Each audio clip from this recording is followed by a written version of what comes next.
So what I do is I focus on Alzheimer's disease, and I do that by studying one of 9 hallmarks of aging, which is called cellular senescence. What I do is I focus on these drugs for Alzheimer's called senolytics and use that as a mechanism to study this cellular senescence. Cellular senescence is when a cell recruits inflammatory factors but does not clear those inflammatory factors out.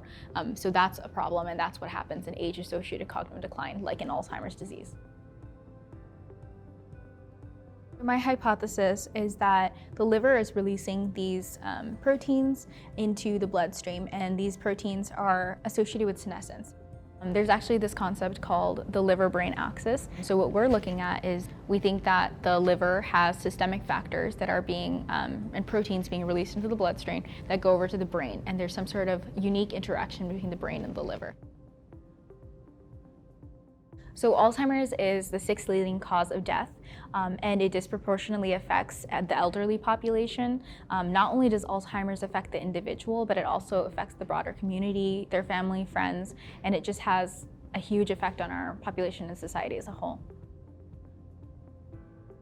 I have a personal connection with Alzheimer's, and I've seen firsthand how debilitating the effects of Alzheimer's are on my family members as well as myself. And so that was really what initially drove me to Alzheimer's in particular. Research as a whole, I think that was a very different question.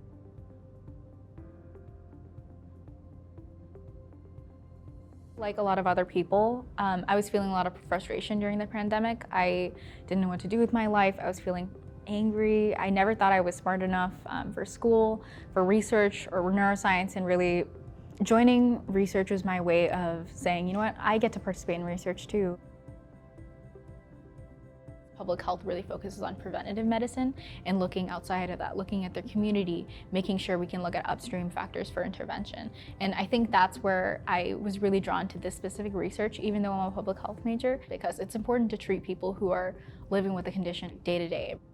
Although my research was very, very different from what I was doing in the classroom, I think it allowed me to broaden my perspective and really apply things that you wouldn't traditionally see in research.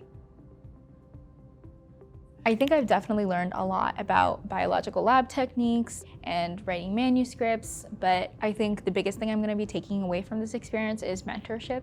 Her support was just really, really instrumental in me being able to come here and to be able to pursue research and in my future endeavors. In the future, I'm hoping to continue with research and instead focus on clinical work with substance misuse. I've done a lot of work in the past about substance misuse within the public health field, and I'm hoping to do that in the future and focus on directly interacting with the community that I'm working with. I never thought of myself as someone who could do research, let alone neuroscience research. I think research has been so instrumental in me developing self-efficacy and has allowed me to really see myself in a new light and gain confidence.